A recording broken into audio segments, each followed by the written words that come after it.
country understand why we need leadership abroad to keep our nation safe. Our leaders are asleep at the wheel. We never imagined how quickly it would take our leaders to turn peace through strength into war through weakness. The economic sanctions that we put in place in the Trump administration have not been enforced. In just a few short years, we've lost Afghanistan to the Taliban. Taliban taking Kabul. We've seen war break out across Europe for the first time in decades. The Russian invasion has begun. We've seen hundreds of Israelis and Americans murdered by terrorists. Israel tonight is at war. While some in our nation cheered them on. We have an administration that does not take China seriously. We won't let this continue on without a fight. Traveling across this country, we have seen just how much our fellow Americans care about national security and care for a strong America. Polaris is fighting back for an America that leads again and wins again. We're taking our next generation of leaders to see the open border for themselves. We are ready to take on 2024 and to continue to spread our message across this nation. The communists will stop at nothing to get power. We need to have a unifying message to be able to protect the country. We will always stand up for America to make her that shining city on a hill. We have to take our country back. This administration is simply not serious. The fight is just getting started. Will you join us?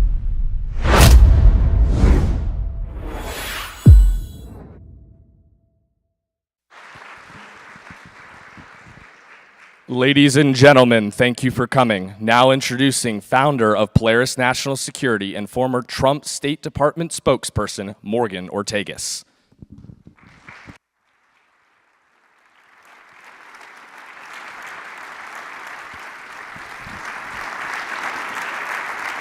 Hello.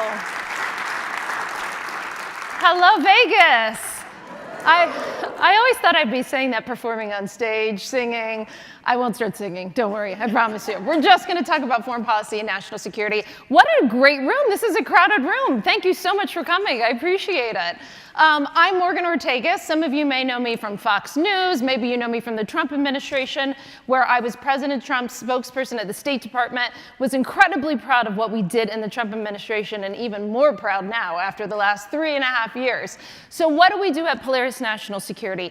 This actually is not a campaign event. This is a policy event. We go around the country, we spend an hour interviewing leaders all around the country about American national security and foreign policy. I also do this every Sunday on Sirius XM, Patriot Channel 125, for 2 hours from 11 to 1 East. So say, what's that for you guys? 8 o'clock? Yeah, 8 a.m. You can wake up Sunday morning and hear about American national security and foreign policy. So I'm incredibly excited. This is our 5th stop on the America the Great Tour. We're going to continue to go around the country talking about these important foreign policy, defense, intelligence, and national security issues. Now, we have somewhat of a ladies' night. I'm very excited to bring out other Trump administration officials. First of all, someone who is a dear friend and mentor to me, somebody who started at Fox News before me and was Trump's deputy national security advisor, the famous K.T. McFarland.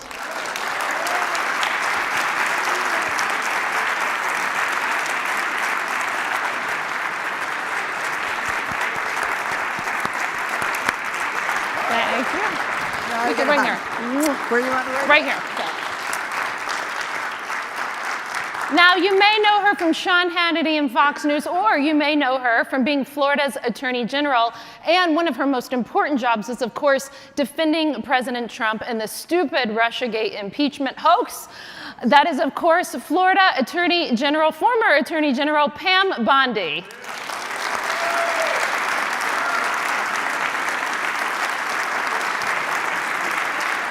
Right there. Thank you. And of course, we had to bring one of your own national security officials, a veteran, Purple Heart recipient, small business owner, my friend, Sam Brown.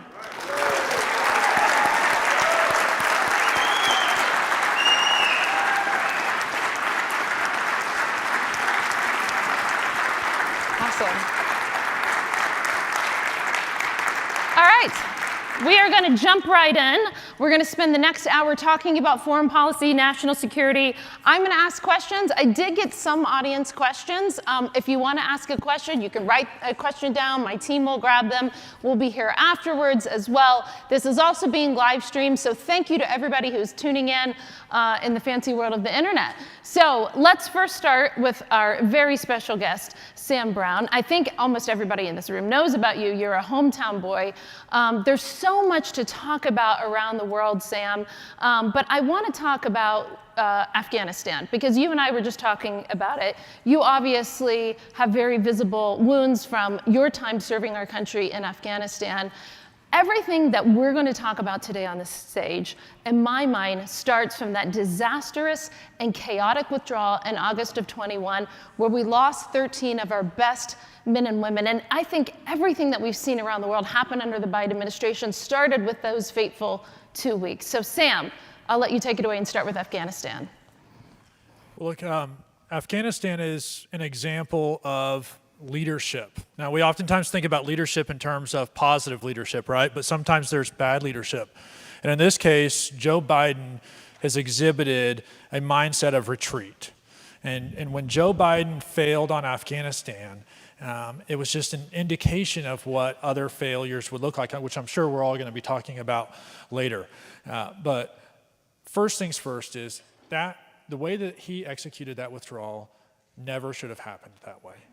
And with it, not only did his decisions obviously put American lives at risk, but put at risk the lives of so many others who served valiantly and faithfully alongside us in our endeavor to try and help Afghanistan be a thriving democracy and a global partner. And so, as someone who did serve and sacrifice there, it does hurt and it stings, but it also sends a message internationally that America under Joe Biden is willing to abandon others.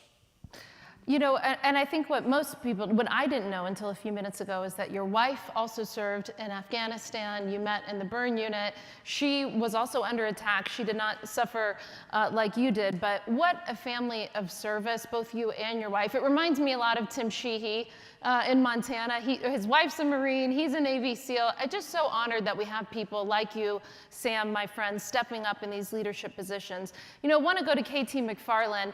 KT has, of course, many of you know, she served as Trump's deputy national security advisor, but that was her fourth president. KT's been serving at senior administration, senior White House positions, Nixon, Ford, Ronald Reagan, and President Trump. And I will tell you, at Fox News in 2015, KT and I were having a coffee, and KT was one of the first people to tell me that Donald Trump's foreign policy would be a resurgence of Ronald Reagan and what it would mean to make America great again. So it's easy to beat up on Joe Biden. We're going to do that. He makes it very easy. But KT, having the experience of serving 4 presidents, especially 2 historic presidents, and Trump and Reagan, give us your thoughts on what it is like to take Trump's campaign promises and turn them into policy. Okay, first of all, I want to thank you very much for pointing out that I'm the oldest person in the room. But moving right along.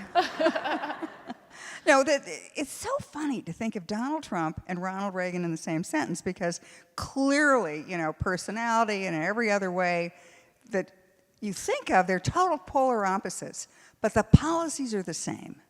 And what Reagan came in, and the situation is very much the same. When Reagan came in 1980, remember we had gotten out of Vietnam, lost the Vietnam War, the economy was bad, gasoline prices were through the roof. I don't know if anybody's old enough to remember rationing, where every other day you could fill up your tank.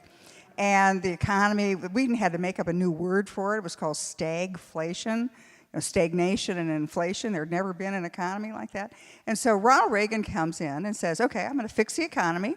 Did it really fast, really well, great prosperity. He said, I'm going to rebuild America's defenses. And we had the Reagan defense build up. And then he said, and I'm going to take down the Soviet Union. You know, we win, they lose. And he did it in a number of very, very clever ways, because he understood that America's great strength was our economy and our technology, you know, our ingenuity and how we can continue to always be at the cutting edge of technology. And he also knew at the same hand that the Soviet Union, what are they really bad at? bad economy, terrible technology. So when Reagan came in, I mean, the Soviet Union, they didn't have Xerox machines. They were still on the old mimeograph machines or, carbon copies of things. So that's how he targeted the Soviet Union and ultimately bankrupted them and brought them down. Now, Donald Trump comes in and he understands, again, what is our lead? Technology and our economy. So President Trump, even as candidate Trump, and the reason I supported him, and I was, I think, alone as a foreign policy person who had supported him. I'd been a traditional card-carrying Republican establishment, but I didn't, we were having forever wars and we were losing them. And we were paying no attention to China, and candidate Trump kept saying, China, China, China. And I got it, and so I supported him. And then when he came into office, he understood that the way you could deal with China is that you'd have a trade war with them. We would win that trade war. They needed to sell to us more than we needed to buy from them. He also understood the economic advantage of having cheap oil. Does anybody remember that Donald Trump had gasoline at about, $1.50 a gallon? Some states it even got down like at $1.20. So what that did was that was great for our economy because we could take the oil and natural gas that came from shale rock, and we could make a profit if oil was $40 a barrel. The Russians, the Iranians, they all needed it at about $80, $90 a barrel because it paid for everything else. So when Trump came in, he targeted their economies by pushing down the price of oil because we could produce enough, simple supply and demand, we produce enough to bankrupt the bad guys because Iran and Russia, they have to sell oil or they have nothing else in their economy that works. So he targeted, like Reagan did, he targeted their economies. Oil goes to $40 a barrel, Russia's broke. They can't invade anybody. Now Trump likes to say the reason they didn't invade Ukraine was because he was so tough and they were scared of him. A little bit of that. But mostly it was because they didn't have any money. When Biden comes in, he completely reverses it. And Russia has probably got $100 billion of money as a result of the oil prices being high and the sanctions not being enforced. Iran, another at least probably $120 billion because the sanctions weren't enforced and because of the high price of oil. So what do you think these guys do? They invade their neighbors. That's what they always do. So Iran had the money to give to Hezbollah and Hamas to go after Israel. Russia had the money to go after Ukraine. So when Trump is saying, when people say, what are you going to do on day one? And he says, well, I'm going to seal the border and I'm going to drill, baby, drill. He is going to push that price of oil down again. So you know what you're going to have in a second Trump term? You're going to have $1.50 gallon of gas. That sounds really good for the American economy. You're going to have a Russia that's bankrupt. You're going to have an Iran that's bankrupt. You're going to have a Putin who's going to skedaddle right over to the negotiating table because he's going to have no choice. And you're going to have the mullahs, the aging mullahs who are always about to die. They're going to have real issues with their own populations. They can't feed their people. In addition to that, the sort of cherry on top is that China is one of the most energy-needy countries in the world. So if we're the energy-dominant country, we set the price of oil for the world, all of a sudden we have enormous leverage over China. So I look at the two guys, Reagan, Trump. I've been in the Oval Office with both of them. Very different personalities and temperaments, but it's the same policy. It's such a mic drop when KT says that.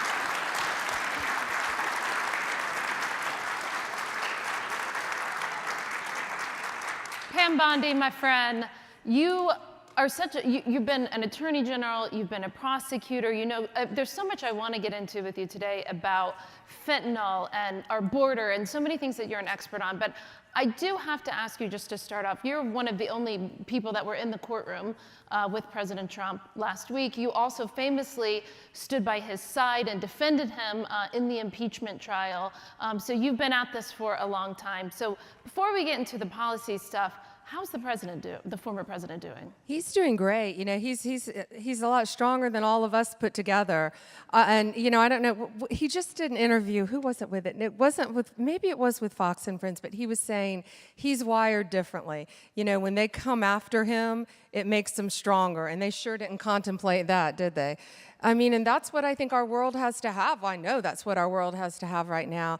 Listen, being in that courtroom last week, I was there for the last witness, and I wanted to hear them argue the jury instructions, what would be read to the jury, because as a lawyer, that was so important. And that judge ruled against him, especially when the jury wasn't in the room.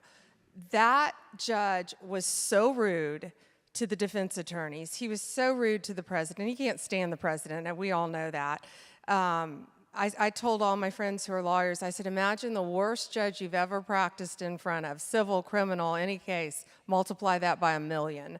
I mean, he was horrible. The defense attorneys, President Trump's attorneys, were so respectful to him, and he yelled at them, and I was like, what a jerk. I probably would have been arrested because he was really, really bad. But President Trump is you know, he's a strong man, and I think you heard his legal team probably after the verdict say he was consoling them. He was consoling them. And that's yeah, KT just said that sounds right. That's the leader that our world needs and has to have right now. So, you know, we'll see what happens. No coincidence that they timed it 4 days before the national convention. Come on. They're doing everything they can to destroy this country and bring Donald Trump down. But the answer, I guess the answer is he's doing much better, I think, than any of us would be doing right now. Well, you have, I mean, it's just so it's great to have you here because you're standing with him by his side. I mean, that's unique insight into the courtroom that none of us were able to have firsthand. So thank you so much for sharing that. You know, I want to, Sam, I want to talk about the military writ large. You know, under President Trump, you know, he really sought to rebuild the military. People forget, and KT knows this quite well because she had to oversee this, we had a physical caliphate of ISIS in Iraq and Syria in the beginning of the Trump administration in 2017. And through people like KT McFarland, President Trump had to destroy that physical caliphate of ISIS to go after Baghdadi. And so you know, people forget about that, Sam, but here we are now, we're sitting in a moment of, unfortunately, sadly, and I know, you know, before I even go any further, if you're a veteran in this room, could you please stand up? We'd love to give you a round of applause, especially if you were in the Navy.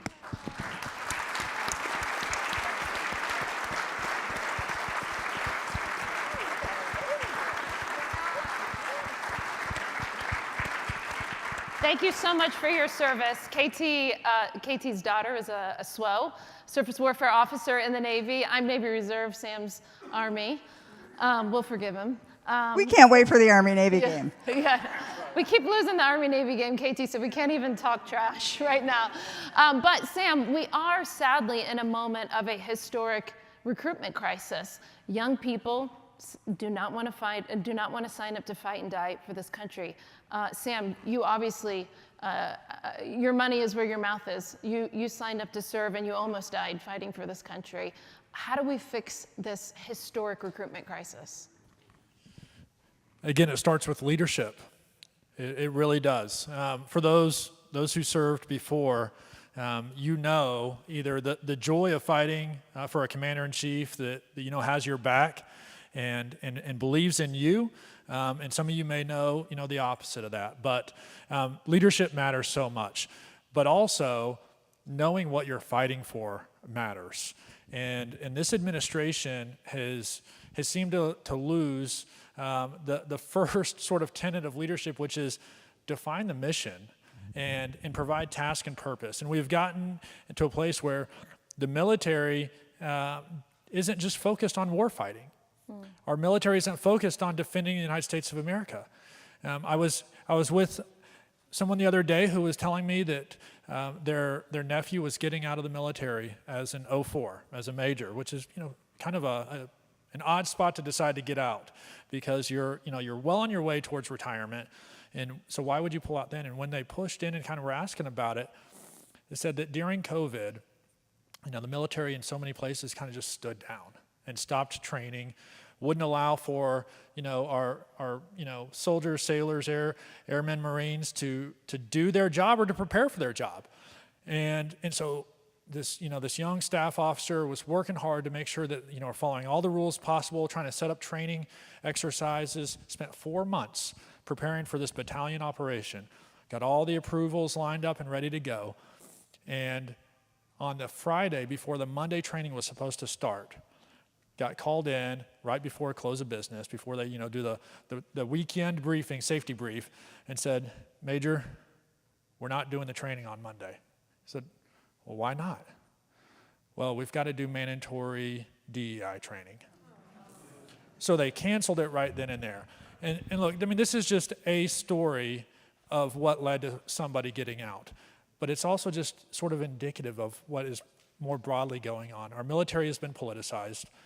Our young men and women struggle to believe that their commander-in-chief now is able to really guide things appropriately, to set a mission, to have a noble purpose, and they're competing with these ridiculous social and political issues within the ranks. And so it's no surprise that we have recruiting issues. It also personally breaks my heart because I'm multi-generational military veteran. My grandfather served in World War II. My father served. He actually went to Afghanistan in 2003. Wow. I was in Afghanistan. One of my younger brothers was in Afghanistan. My wife, my youngest brother, both served in Iraq. I mean, we are a family of service. And at this point in time, unless we have dramatic change, I can't look at my kids and say, guys, you should go serve in uniform too. But I believe we can change that. I really do. I believe we can change that. You know, KT, if memory, yes, go ahead, I agree.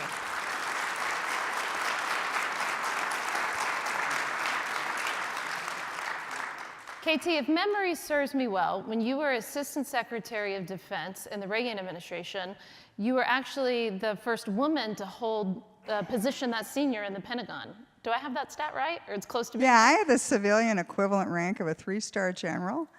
That was so cool.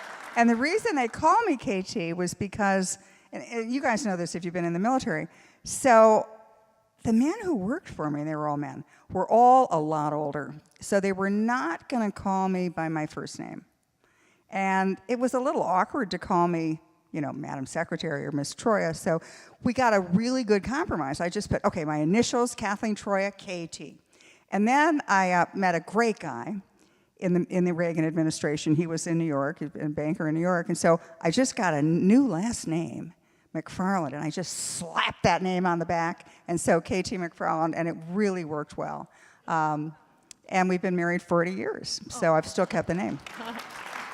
But your point is right. There were very few women in positions of... So when you were in the Reagan administration, in this very senior position at the DoD, Reagan also had to rebuild the military, yes, which President Trump may have to do, hopefully does again for a second time.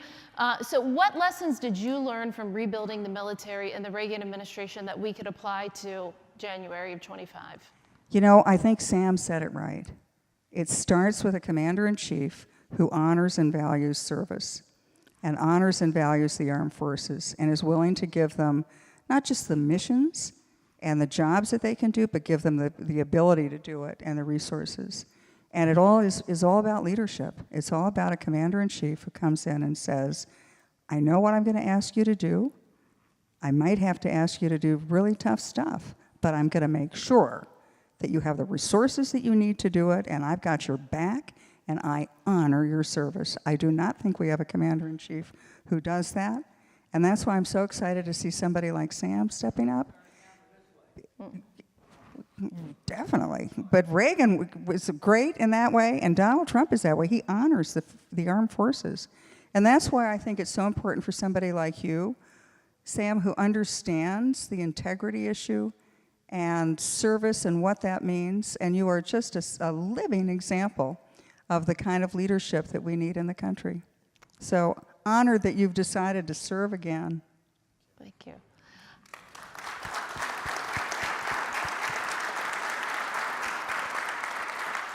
Pam, I want to switch to what I think, there's so many pressing national security issues, but I think a lot of people in this room will probably agree with me that our southern border is the most single important national security issue.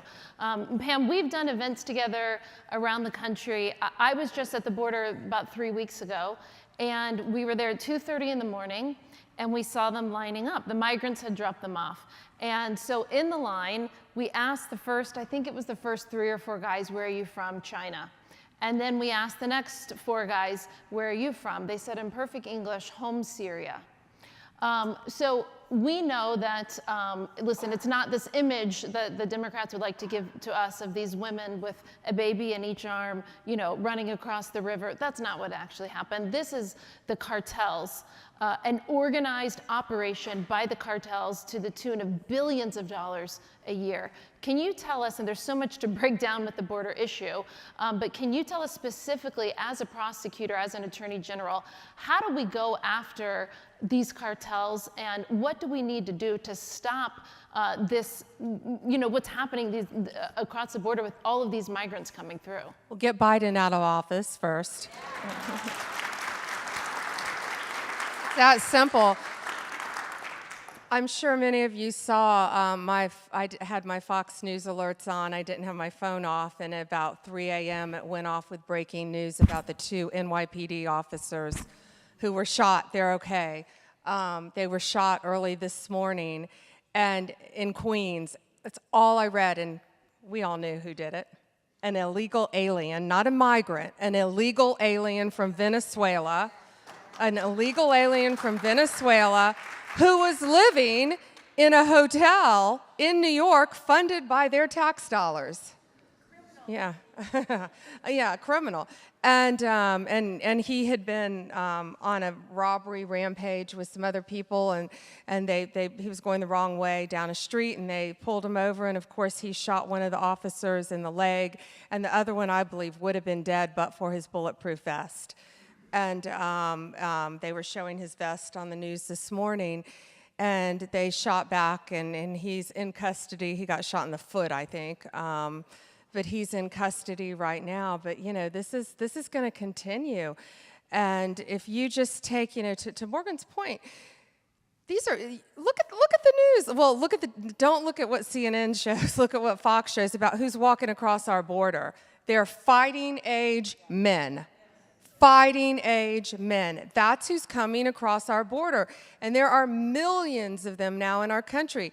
And you know, let's say only 10% are gangs and terrorists. That's still millions of people. It's so frightening. It's an army. It is. It's an army. It's an army. And so as a career prosecutor, you know, before I was Attorney General, the drugs and the fentanyl and fentanyl is made in China and shipped to Mexico, and it's walked right across our border now. Walked right across our border, and you know, the public service message before I go on to any parent, grandparent, anyone in this room is you got to tell your kids now. I don't care if someone they don't know offers them a Tylenol. Don't take it, because it can be laced with fentanyl, and that's how you're seeing on the news. They're like, well, why are these people taking fentanyl? They don't know they're taking fentanyl. A lot of it is cocaine and illicit drugs, but what's the drug of choice among college kids? Adderall and Xanax. And if they buy that junk on the streets, it's often laced with fentanyl. And that's where you're seeing these staggering numbers of young people overdosing. So you've got to tell your friends and family members that. Scare them about it, because it's very real and very true. But, you know, it's not only that, it's, of course, the gangs. And I have a friend who's a very famous sports agent, and he said a lot of his players were calling him, and their families were very worried.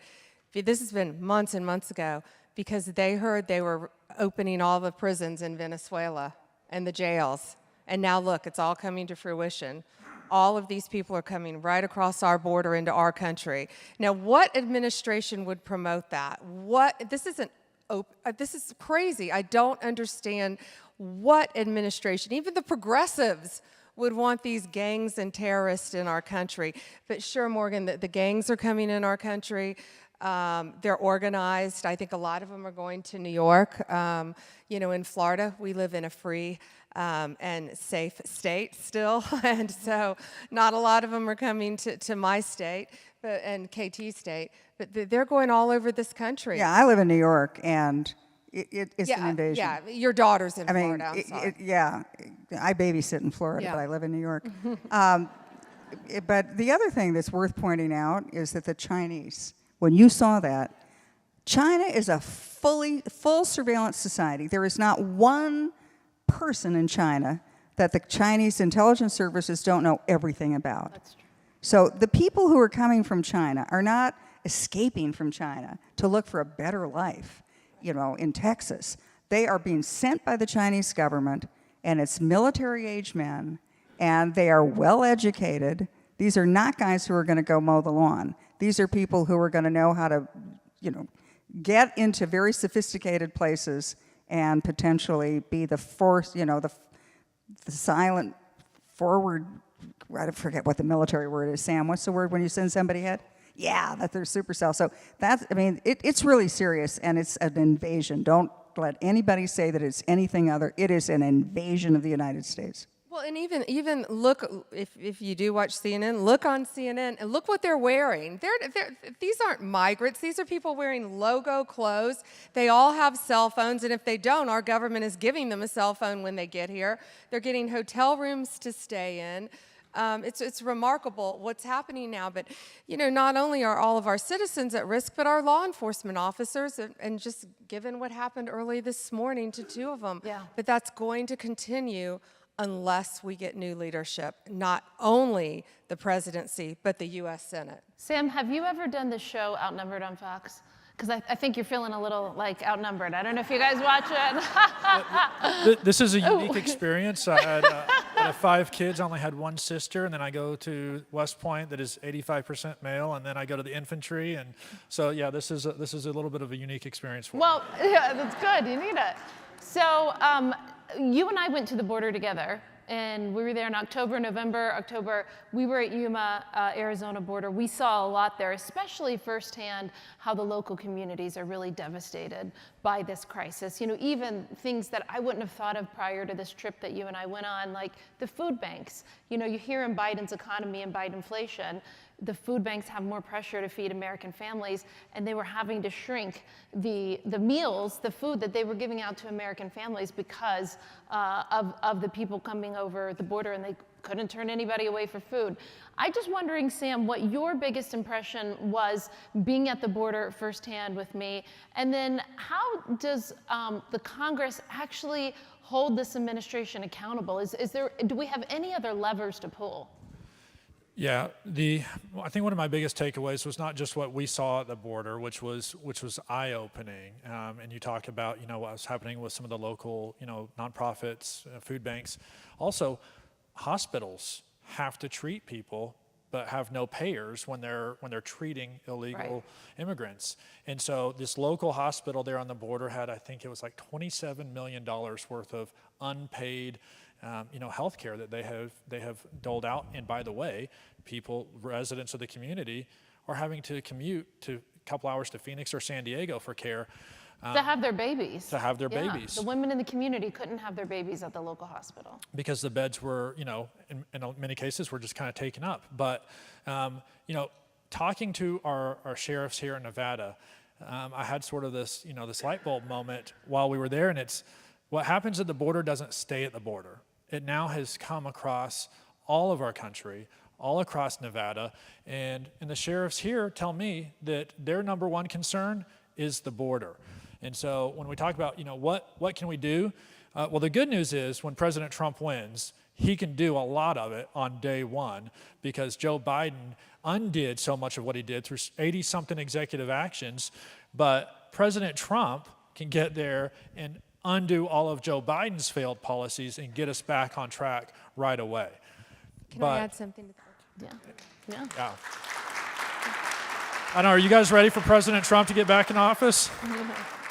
But look, another important function of the Senate, though, is confirming executive appointees, making sure that folks like Katie McFarland are able to help the administration out in the executive branch. And so it's critical that we have people in a majority that can ensure that we have the right people in those leadership positions, and that whenever we have to fund things, we fund the things necessary for national security.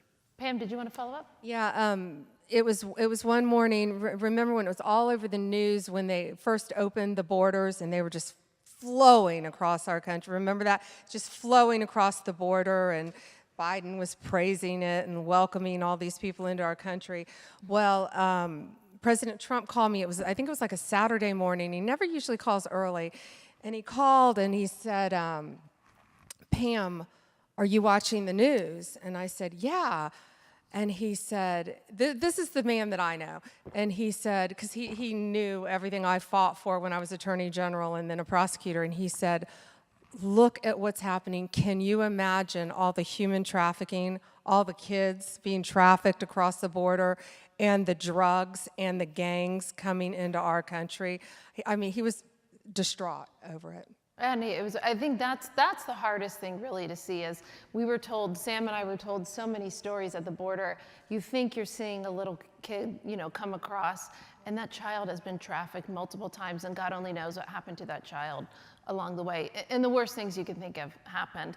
I do want to we could keep going. I love this. We're a group of friends for a long time. I do want to get to some of your questions as well. I want to make sure to mix them in. Meg from Las Vegas. We'll start with you on this because I know you and I have talked about this before, Pam. Meg asks, what is your plan to combat the rampant college anti-Semitism promoted through student groups and faculty like Students for Justice in Palestine? And we'll let all of you answer that, but go ahead. Yeah, well, I'm very proud that I went to the University of Florida, and I don't know if you heard what our president just said recently. He said, we are not a daycare. You break the rules, and you face the consequences. And I just attended University of Florida's graduation a few weeks ago. Not one single protester. They knew they'd be suspended for 3 years. So we've got to get rid of these woke college presidents who are allowing this. And if you notice all these tents, these protesters, these tent cities, aren't these nice? These are nicer than camping tents that we all have. They have these beautiful, beautiful matching tents, whether it's UCLA or NYU, all over the country. And so, we've got to be bold and brave and support our law enforcement to get them off our campuses. Yeah, and KT, you must be seeing this firsthand in New York. What does it feel like to be in New York and seeing all of this? And then secondly, for those of you, I told you that I have the radio show on Sunday on Sirius, and KT and I just filmed an interview for that. You have to sort of tell this group your Golda Meir story and your lifelong support for Israel, because it's such a beautiful story. Well, first of all, let me tell you how bad it is in New York. Most of the women my age, okay, I am the oldest person in this room. No, you're the best. But we're not walking on the streets anymore. Nobody's walking at night. You're either with somebody or you get run from doorman building to doorman building. But what's happening is that it's so random. When anything bad like that happens, especially as a New Yorker, you say, well, they were probably in the wrong place at the wrong time. I'm going to be smart. I'm not going to be in the wrong place at the wrong time. But it's every place now.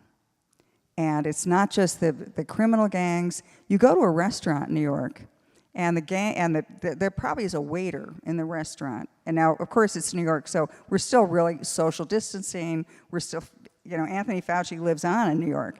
And so we're all eating outside, on the street because you can't be inside. Anyway, so if you're eating in a restaurant in New York, and if you have like a nice ring on or you've got pretty handbag or something, there's probably a waiter that's then signaling to the gang, and then the gang will come by fast as you could be, usually on motorcycles. They grab the handbag or they grab the wrist, the watch, and they're gone before you've even realized there's anything. And then you go to the police.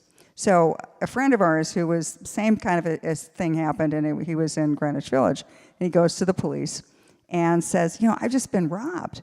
And the policeman said, well, everybody's been robbed in Greenwich Village. And the guy said, well, let me identify him. And so the police said, all right, come on in the patrol car, we'll drive around. And sure enough, they saw the guy who was doing the petty robberies. And the policeman said, look, I can go arrest him, but nothing's going to happen. Wow. I can take him in. Your example of them policemen getting shot. But he's going to be out of that courthouse faster than I'm going to be out of that courthouse. I'll still be filling out the forms, and that guy will be released. Unless it's Donald Trump. Unless it's Donald Trump. Oh, yeah, no. So it's pretty bad. But let me tell you my great Golda Meir story. Do we all know who Golda Meir is? Yeah. Okay. So she was the prime minister of Israel during the 73 war, the Yom Kippur War. And my boss, Henry Kissinger, was doing the shuttle diplomacy to try to, after the war, to get peace agreements between Israel and Egypt, Israel and Jordan, Israel and at least a ceasefire agreement with the Saudis, with Syria. So Golda Meir was my hero. So fast forward to a couple of years later after these negotiations, and Golda Meir is no longer in office, and I'm working late in the West Wing of the White House. And by the way, the West Wing of the White House looks exactly like it looks on TV. It's really small.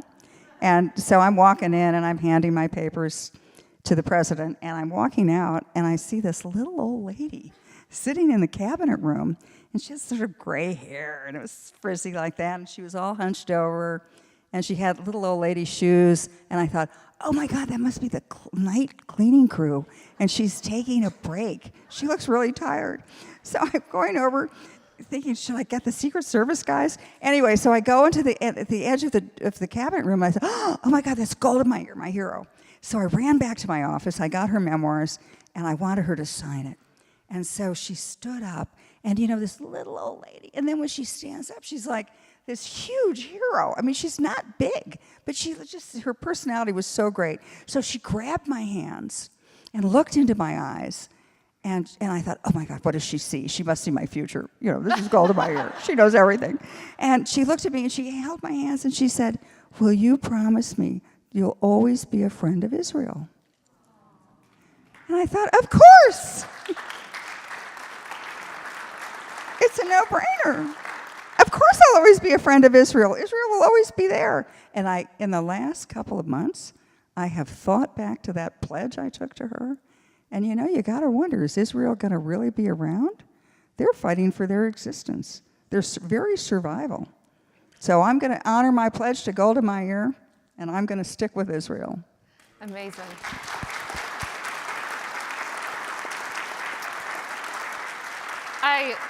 I kind of feel bad calling on you, Sam, after that story. I don't know how you top that. However, you know a lot about the Middle East. I just got back I was in Jerusalem last week interviewing Bibi Netanyahu on my social media. You guys can find it. So I interviewed the prime minister, and I got to tell you, it does feel like the state of Israel is in an existential threat for their survival. But I will tell you the one thing that's fascinating to me, the massive difference in my observation, between the media in Israel and what's happening here in the US is every single day, everything that everyone talks about is getting those Israeli hostages home. And we know on October 7th, not only did we have more Jews killed in a single day than since the Holocaust, we also had over 33 Americans killed, and we still have 5 Americans that are held hostage to this day by a terrorist group behind enemy lines. And it just doesn't get the play here in the United States, whereas in Israel, you can't go anywhere where they talk about wanting to get their hostages home. So Sam, given your deep experience in the Middle East, give us your thoughts on what we could do. Well, first of all, how would you grade the Biden administration on how they're handling this relationship with Israel, and what should we be doing? We should be unequivocally supporting Israel. There's been multiple instances where what I see some of our leaders do is just an abomination. And when you it's really easy to find conservatives in this country who will stand with Israel and never equivocate on the issue. But we know who controls a vast part of the media, and it's hard to find those really vocal voices out there. It's sad when for an entire major political party out there, the most vocal person and almost standing alone is John Fetterman. But it's true. And so when you have Chuck Schumer standing on the floor of the Senate calling for Netanyahu to be removed, that's in my view, that's equivalent to election interference. Absolutely.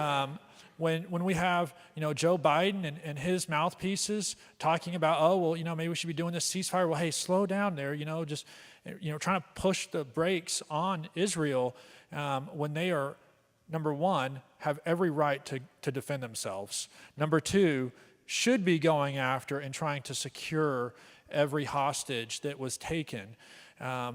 I just can't believe it. It feels like, this is some sort of upside down world that we're in, where not only do we have that happening in Israel, to go back to the previous point, we have these riots, this ridiculous move of the left that is full of anti-Semitism and hate, screaming the chants that are being, screamed on the streets there in Gaza are now in our own college campuses. To tell you, to go back to that point, Columbia, by the way, gets $1.2 billion in federal grant money. Can you believe that? No. Can you believe that? And we have these universities with these massive endowments, and they just get away with allowing this to happen, and there is no penalty. And we have all of these kids that want free college. I know a way for free college: enlist, right? That's right. That's right. Not that hard. So I'll start with you. I think both you and KT may want to answer. This is such a great question that George from Reno asked. George said, our munitions supply chain has been allowed to deteriorate, so much so that we can't supply munitions to our army and Israel, Ukraine, and Taiwan.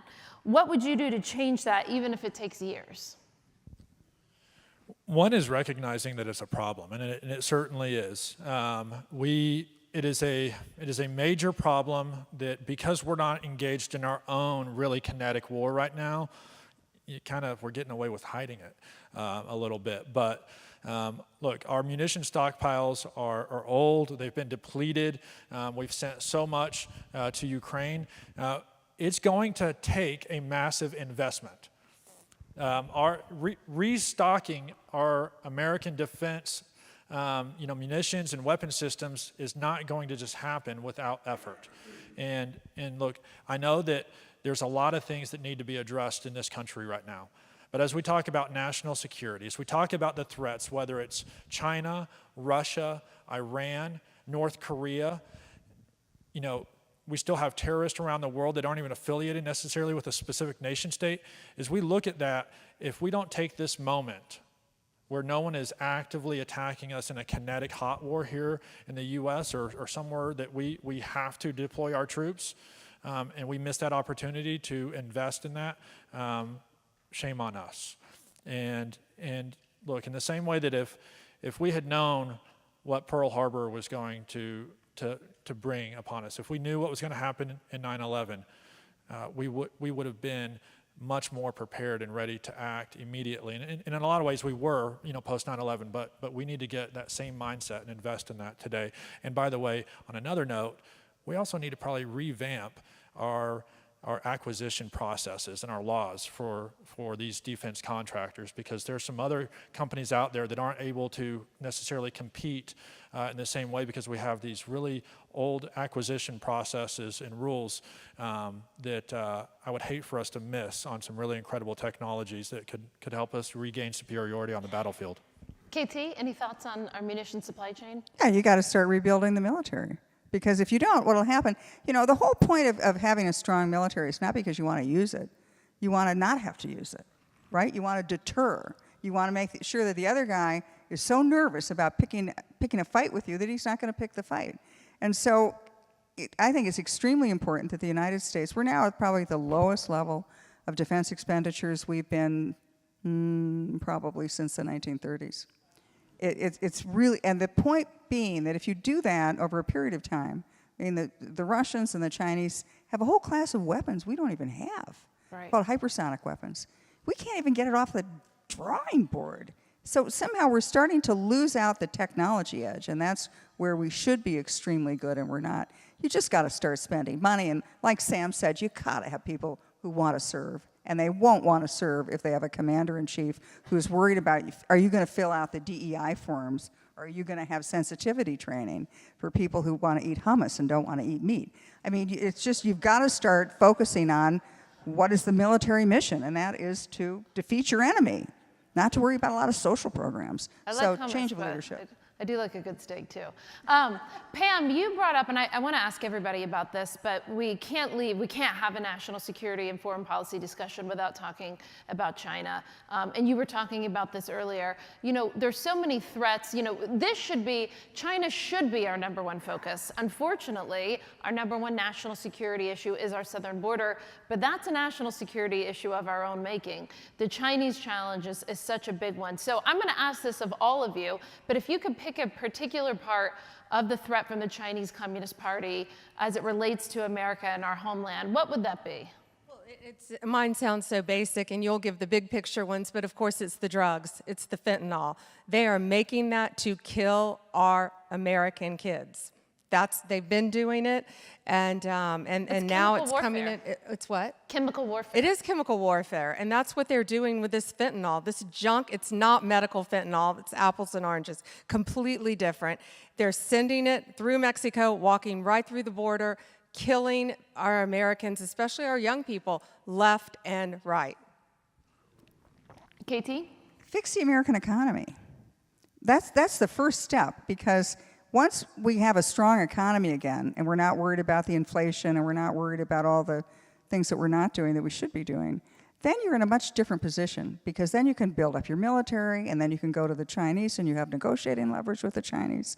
Look, the Chinese have plans, right? They're called 5-year plans, 10-year plans, 20-year plans. And so they have this plan called Made in China 2025, which when they started, it seemed like a long way away, but now it's quite close. And their plan is to take the 10 critical technologies of the future, like robotics, artificial and bioengineering, anyway. AI, yeah. AI for sure, quantum computing.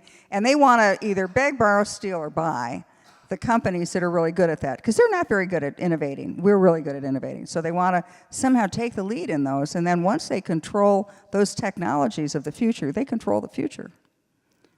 We're really good at that stuff. And we should allow Americans to innovate and create again. We got this. You know, we've got cheap energy. We can control the world oil market. We can control we can be energy dominant, as President Trump always says.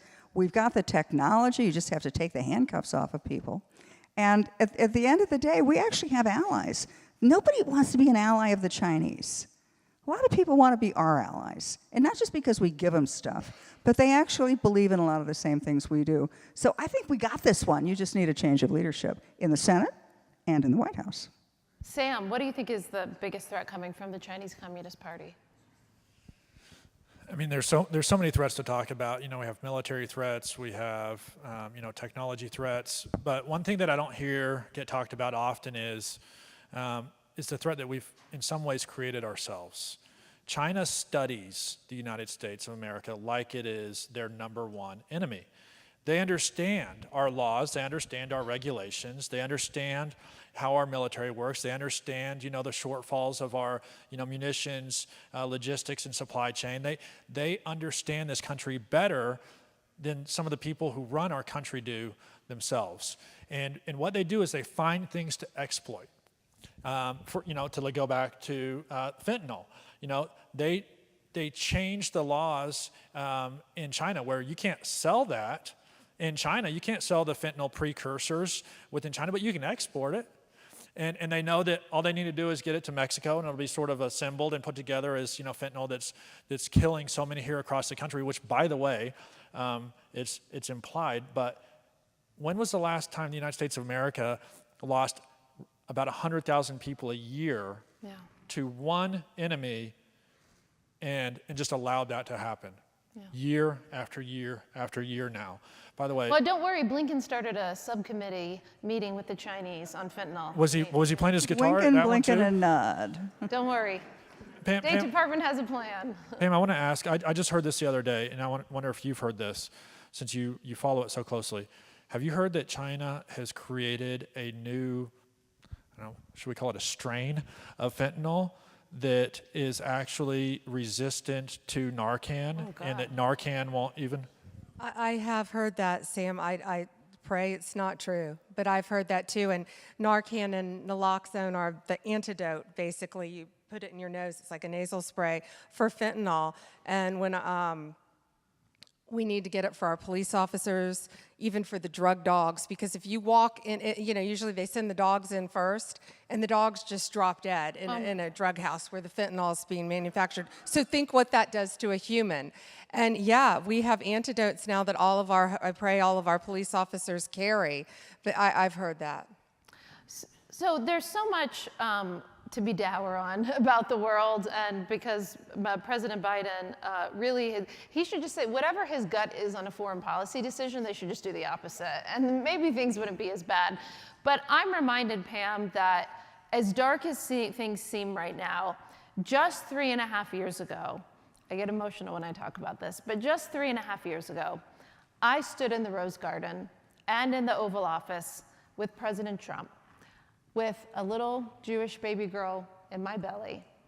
And I watched President Trump make historic peace deals, 4 peace deals between Israel and Arab states. So as bad as things seem right now, Pam, I know that there can be a brighter future as it relates to America's leadership in the world and to our foreign policy. So from a policy perspective, Pam, if you had your dream list, what would you ask the next president, Donald J. Trump, hopefully, to do from a policy perspective? What would be like your 1 or 2 top things that you'd like to see happen on national security? Well, obviously the border. That's my number one as a prosecutor, is the border. You can't get around that for all the reasons that we discussed, and we really didn't get into human trafficking that much, but that's so very important. I think that's an instant fix, shutting down the border to so many of our problems. But to continue, actually, the support of all of you. I mean, look what Morgan Ortagus is doing around the country. I mean, this is tiring, going all around the country doing this. And Sam, thank you for putting yourself out there again. And KT, for your years of service, even though you look 20, thank you, for your years of service and continuing the fight. I mean, that's what it's all about. And to all of you for coming today. You're activists by being here and telling your friends and spreading the message. You know, everybody's got to have a hero. And most of you, some of you, maybe some of you know me from about the 10 years that I've been on Fox, but also from President Trump and Mike Pompeo giving me my dream job. I mean, absolute dream job to be spokesperson at the State Department for the last 2 years of the Trump administration. One of the reasons that all of you know who I am is because of KT McFarland. I'll tell you the story. I grew up near Pam in Florida. I think I'm a long Floridian, 5th or 6th generation. I got to do the math. But when I was 23 years old, a woman named KT McFarland decided to take on Hillary Clinton for the Senate race. And we knew we probably wouldn't win. We did later beat her. Just yeah, and you know, we're still standing. Yes. So KT brought me to New York City. We went all around the state of New York campaigning against Hillary Clinton, and I studied everything she did. I studied the way she ordered iced tea.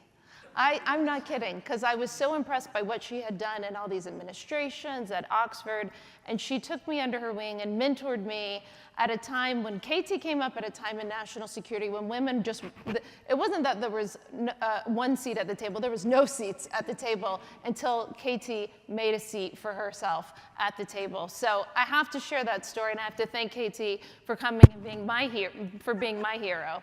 But KT, you, as I said at the beginning, you were the first person to say to me that Trump was going to win the whole thing back in 2015, and that it was going to be a return to Reagan foreign policy. Similarly to what I just asked Pam, you had the job of turning President Trump's foreign policy campaign promises into action.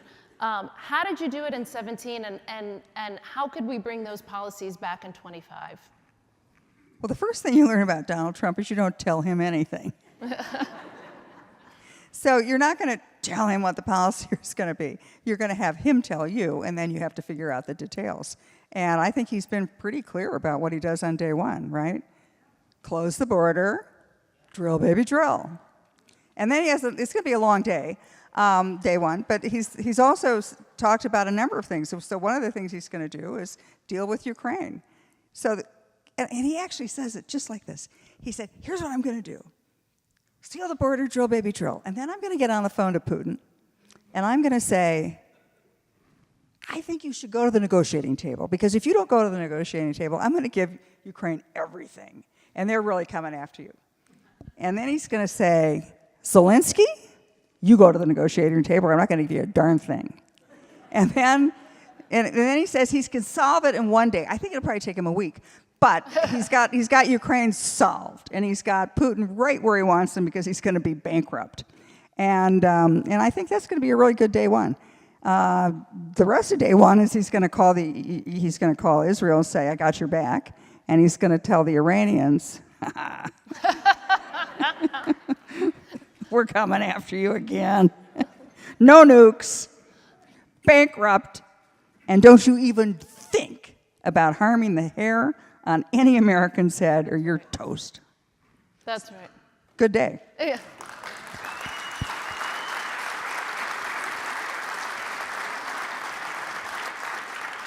You know, Sam, you and I were talking about this earlier. I do not speak for the military. This is my disclaimer, but I am still in the reserves.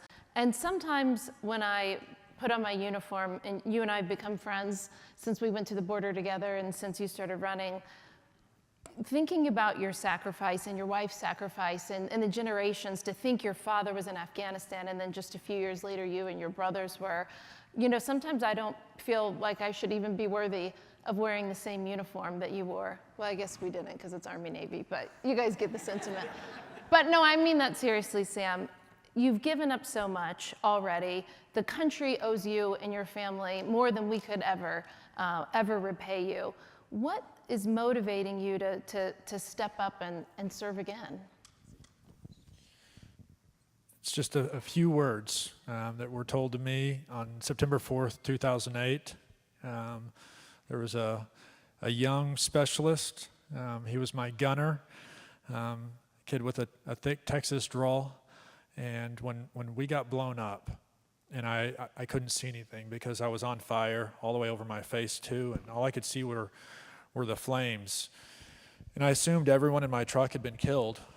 And I was laying there screaming for my God and for my mother. And I remember, as I came to accept what my fate had to be, thinking, how long will it take to burn to death? What's the transition from this life to the next going to be like? And I made the conscious decision to give up the will to live. And the miracle in that moment was Kevin Jensen putting himself in harm's way, himself also wounded and burned in the same explosion, saying, "Sir, I've got you." And when he said that, I went from this place of having already accepted and yearning for death to having this incredible hope and conviction that I was not going to die and that I was going to get off that battlefield that day. And so to have gone from a place of complete despair to a place of hope that fast, I know the power of someone who will put themselves in harm's way, who doesn't necessarily know exactly what the outcome is going to be, but just knows that by being there, by saying those words, by putting themselves into the fight, they can give people who are at the edge of losing everything the hope to continue to fight, to hold on just long enough to get better, to hold on just long enough to be able to build a family and thrive, to hold on long enough to see what this country was all about be realized again. And I personally experienced that hope on September 4th, 2008.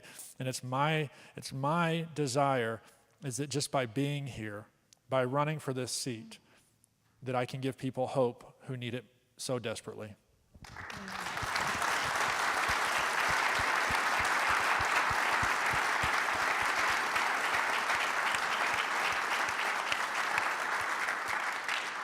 That was beautiful. Well, Las Vegas, Nevada, thank you so much for having us at Polaris National Security. We're going to stick around and take pictures and take your questions, whatever you may need. You can find us on polaris-us.org or morganortagus.com, or, you know, the three of us love to be on Fox News, so you could always find us there. Thank you. God bless Nevada. God bless America.